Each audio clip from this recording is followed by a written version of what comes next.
Hello mga kapacham. For today's video, gagawa po tayo ng Bake Mac. Ayan po yung noodles, nalaga na po yan, tsaka hindi ko na siya pinakita. Proceed na po tayo. Ayan mga kapacham, yan po yung ating mga ingredients. At syempre, ang ating hotdog, bell pepper, at tsaka yung Sili spicy. sili spicy. At tsaka bawang at sibuyas. Na-prepare ko na nga pala po yan. Kasi para mas madali yung ating process ay na-prepare ko na po lahat. Ayan. Ayan. Hindi po tayo niyan sponsor ha. Ayan. Okay, let's proceed na po tayo. Ito nga pala mga kapacha. Ano na po ako ng giniling. Ayan. Pinakuluan ko muna siya sa tubig. Para nang sa ganun ay maalis yung kanyang lansa. So, at dahil siya ay wala ng tubig, igigisa na po natin siya sa sibuyas at bawang. Sibuyas at bawang. Ano yung sibuyas bawang? Siyempre dito magdadagdag lang muna tayo ng mantika. Itaktak mo daw parang hindi nang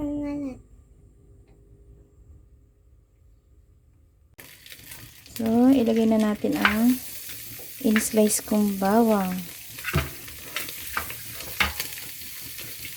Hanol at pakila.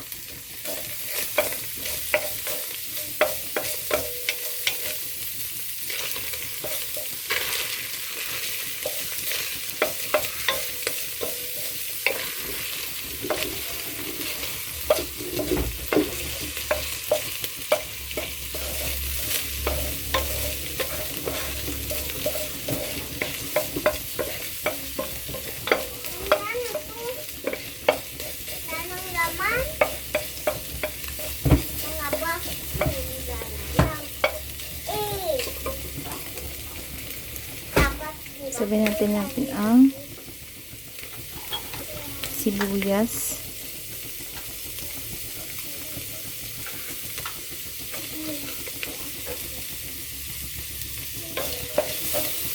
Ayun mga kapatid, intay natin na siya ay mag color brown.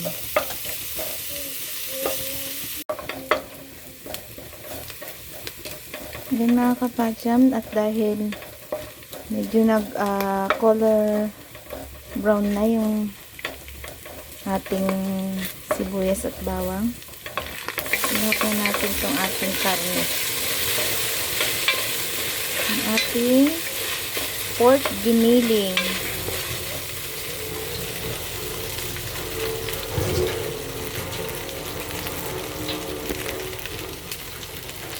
Timplahan na rin natin siya ng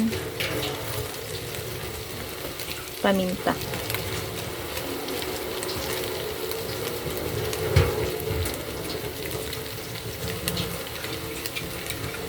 Isa po yan sa nakakawala ng lansa.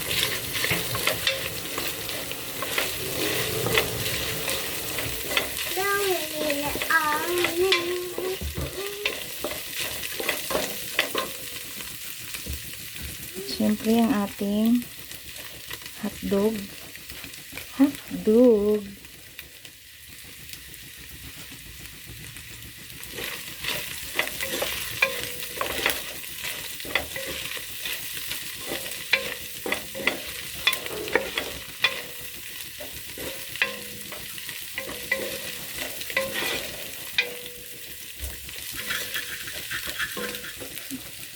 Siyempre ang ating bell pepper.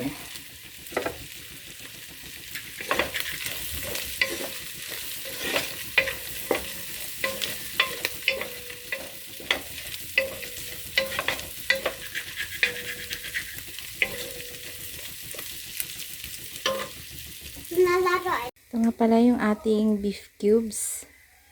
So ilalagay natin po ito. Na rin po natin ang ating tomato sauce.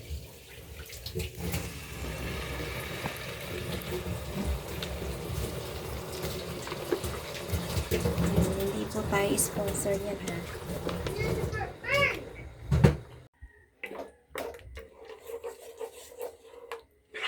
Ayan mga kapatyan, okay na yung ating sauce. So, hintayin lang natin siyang kumulo. Pwede na natin ilagay yung pasta.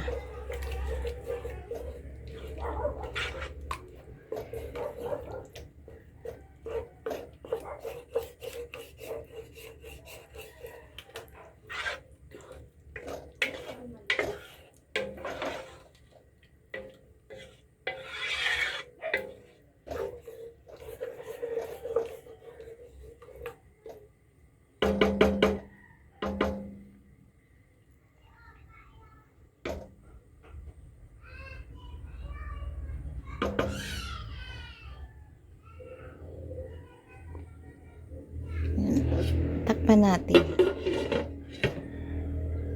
At dito naman mga kapatsyem ay nagpainit na ako ng kasirola. At syempre, ilalagay natin tong butter para sa gagawin nating white sauce.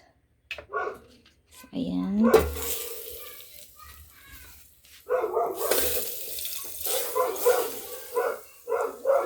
Hintayin po natin siyang mag-melted. Melted.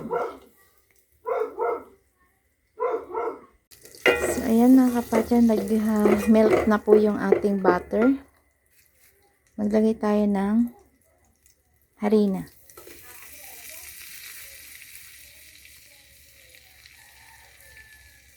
Dalawang kutsara.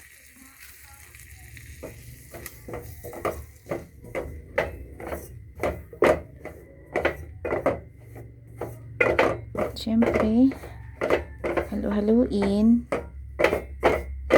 Dito nga pala ay naka-medium heat lang po tayo. Ayan. Para hindi po siya masunog. Pasensya na mga kapatid, wala po talaga akong tagahawak. So, ako lang. Medyo maano yung ating video, magalaw. At dahil dito nga mga kapatid, kapag ganito na ang ating texture ng melted butter with harina. So, lagay na natin tong ibap. Ang milk.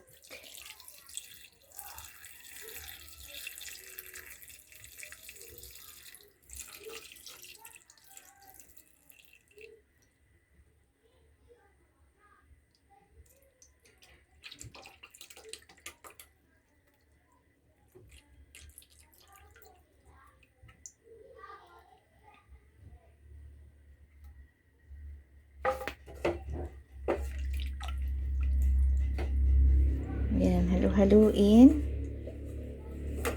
para iwas sunog.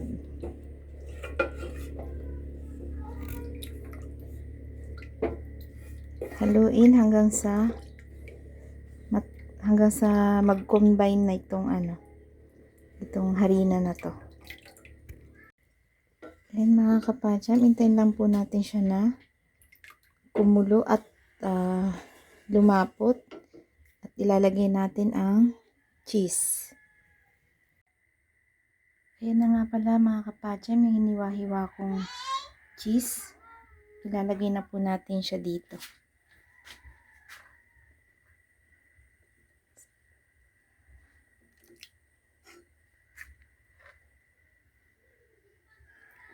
Pwede naman mga kapatid yung melted cheese, pwede rin siyang ilagay dyan.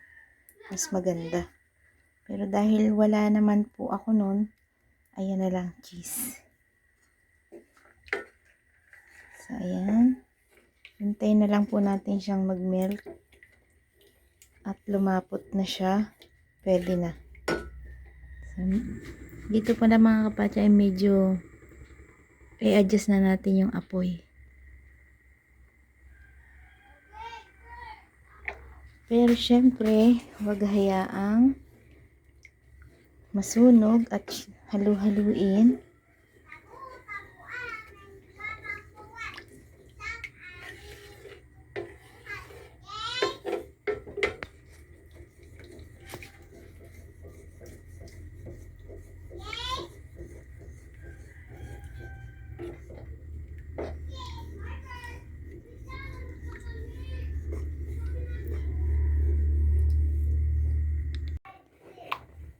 Ayan mga kapacham, kapag ganyan na po ang texture ng ating white sauce, okay na po yan.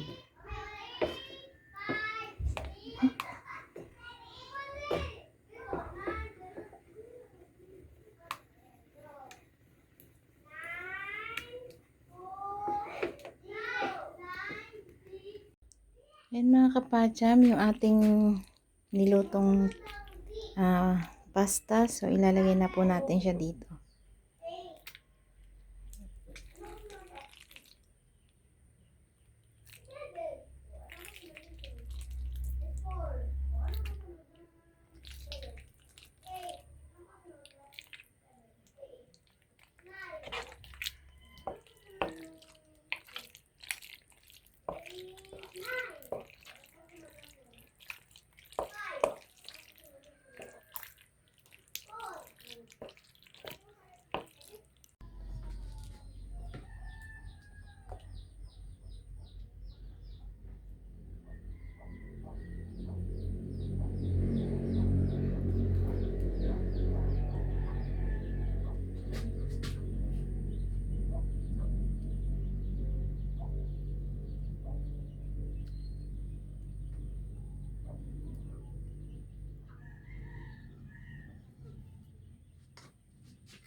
Yung mga kapacham, ang finished product, okay na po.